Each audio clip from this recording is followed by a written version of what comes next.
اب یہاں حالات ایسے تھے، رسول کریم صلی اللہ علیہ وسلم کا یہ شہزادہ، اب گھر میں کوئی باقی نہیں تھے، اور پیاس کی شدت ایسی تھی، دوپہر کا وقت، کڑی دھوپ، عاشورہ کا دن، اور آج بھی جائیں آپ کربلا کی جو گرمی ہے، گرمیوں کے موسم میں جاؤ گے تو تمہارے پیر جل جائیں گے، اگر بنا چپل کے تم نے وہاں پر چلنے کی بھی کوشش کی تو تمہارے پیروں میں آبلے پڑ جائیں گے۔ ان شہزادوں کے پیروں سے چپلیں تک چھین لی گئی تھی، گرم ریت پر انہیں دوڑایا گیا تھا۔ حسین ابن علی نے بے کسی اور بے بسی کی طرف دیکھا، آپ کے بھائی عباس علمبردار کھڑے ہوئے، کہا مولا مجھے اجازت دے، میں کسی طرح ان سے بھڑ جاؤں گا اور پانی لے آؤں گا۔ کہا کہ پانی کا چھوڑ دو، ہمارے گھر کی فکر کرو۔ کہا مولا آپ کی بچی سکینہ بار بار کہتی ہے چچا کیا مجھے ایک چلو بھی پانی نہیں پلا سکتے، کیا مجھے تھوڑا سا پانی آپ نہیں دے سکتے؟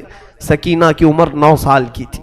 9 سال کی بچیاں ہمارے سامنے میرے عزیزوں وہ کلیاں ہوتی ہیں، وہ پیار کرنے کی ہوتی ہیں، محبت سے دیکھنے والی بچیاں ہوتی ہیں۔ ہم تو کانٹا بھی چبھنے نہیں دینا چاہتے ہماری بچیوں کو۔ سکینہ بے یار و مددگار خیمے میں جب اپنے چچا کو پکارنے لگی، کیا چچا سارے شہزادے پانی سے پیاسے چلے گئے، کیا بچیوں اور عورتوں کو بھی پانی نہیں دیا جائے گا؟ حضرت عباس نے کہا سکینہ تم نے میرے جوش کو للکارا ہے، لاؤ مشکیزہ اور میں پانی لا کر کے رہوں گا، تم انتظار کرنا دیکھ کہ میں ابھی پانی لاتا ہوں اور پورے خیمے کو پلاتا ہوں۔ مشکیزہ اٹھایا اور چل پڑے دریائے فرات پر۔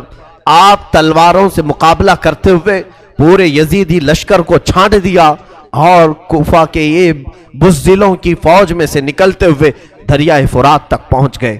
فرات میں پہنچنے کے بعد آپ نے دیکھا پانی جوش مارتا ہوا، ٹھنڈا پانی، ندی کا میٹھا پانی، اور مشکیزہ ہاتھ میں ہے، اٹھایا۔ میرے عزیزو آج افطاری کا منظر مجھے یاد آتا ہے کہ جب ہم دن بھر کے بھوکے ہوتے ہیں، سامنے ٹھنڈا شربت رکھا ہو، میٹھا پانی رکھا ہو، اذان کیا ہوتی ہے کہ سب سے پہلے ہم اٹھائے اور پی جاتے ہیں۔ کس کا روزہ ہے یا نہیں ہمیں اس کی خبر نہیں۔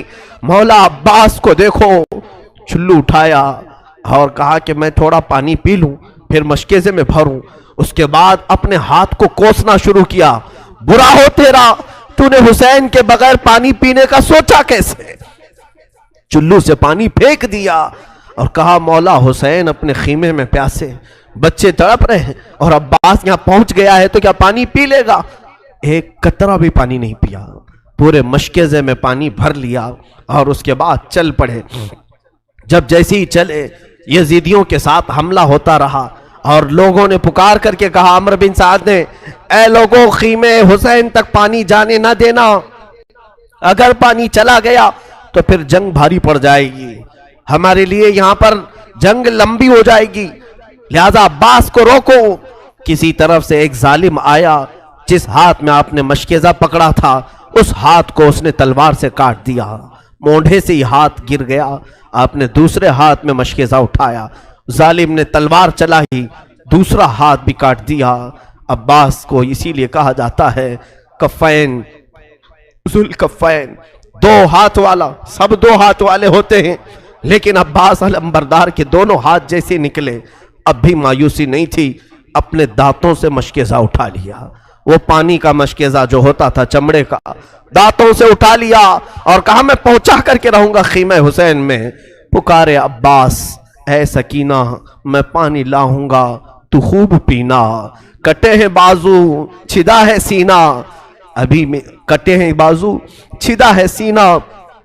یہ عباس علمبردار کی زبان سے الفاظ نکل رہے تھے، اسی اثنا میں ظالموں نے ایک تیر ایسا چلایا کہ وہ سیدھا تیر آپ کی آنکھ میں گھس گیا، آپ کی بائیں آنکھ کی پتلی باہر آ گئی۔ اب تو حال یہ تھا کہ میرے عزیزو تیر نکالنے کے لیے ہاتھ بھی تو نہیں تھے، تیر اگر کھینچ کر کے نکالا جائے ہاتھ بھی نہیں تھے، اور ظالموں نے تیر برسانا شروع کیا۔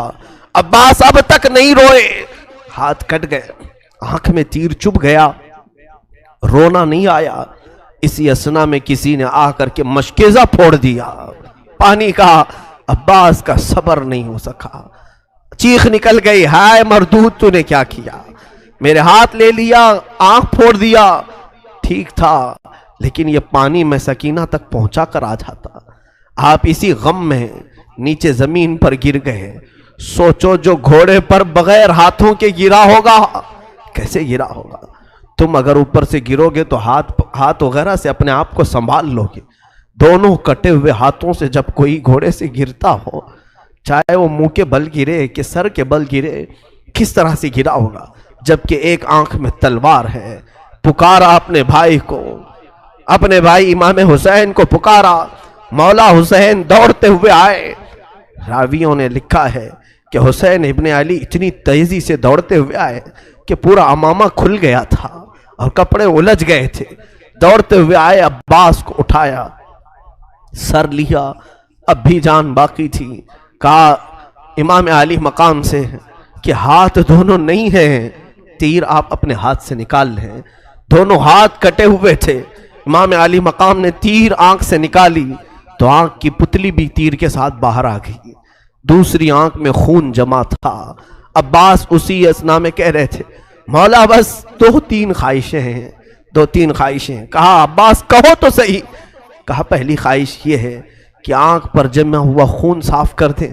آخری بار ایک بار آپ کے چہرے کو دیکھ لوں, ایک بار آپ کا دمکتا ہوا چہرہ دیکھ لوں. مولا حسین نے اپنے عمامے کے کپڑے سے ان کی آنکھیں صاف کی. جب آنکھ کھولی تو عباس سے کہا اور کیا خواہش ہے بتاؤ. کہا مولا میری لاش کو اٹھا کر خیمے کی طرف مت لے جانا, خیمے کی طرف نہ لے جانا. کہا کیوں, ساری لاشیں تو میں نے وہیں جمع کی ہیں. کہا عباس کہنے لگے مولا اس لیے کہ میں سکینہ کا مجرم ہوں, میں اس کے لیے پانی کا وعدہ کرایا تھا, بغیر پانی کے واپس میرے جانے کی ہمت نہیں ہے. میری لاش کو یہی چھوڑ دے. اللہ کے واسطے میری لاش خیمے تک نہ پہنچائے, کہیں سکینہ ناراض نہ ہو جائے, کہیں وہ میرے خلاف نہ بولنے لگے کہ پانی کا وعدہ کیا اور لایا نہیں. عباس علم بردار یہ گفتگو کرتے کرتے اچانک ان کی آنکھیں بند ہو گئیں اور روح نکل گئی. انا للہ و انا الیہ راجعون. 56 سال کے بڑھاپے میں حسین ابن علی کھڑے ہوئے, اپنی کمر پر یوں ہاتھ رکھا. کہا الآن انکسر ظہری. مولا اب میری کمر ٹوٹ گئی, اب میری ریڑھ کی ہڈی ٹوٹ گئی. کیونکہ عباس کو مولا حسین اپنی ریڑھ کی ہڈی کہتے تھے. حسین ابن علی رضی اللہ تعالیٰ عنہ حضرت عباس کو اٹھائے ہیں, پھر لے آئے ہیں. بیویوں نے پوچھا عباس پانی لانے کے لیے گئے تھے, لے آئے. کہا پانی تو نہیں لے آئے, وہ خود پینے کے لیے نانا کے حوض کوثر چلے گئے ہیں, وہ جا چکے ہیں.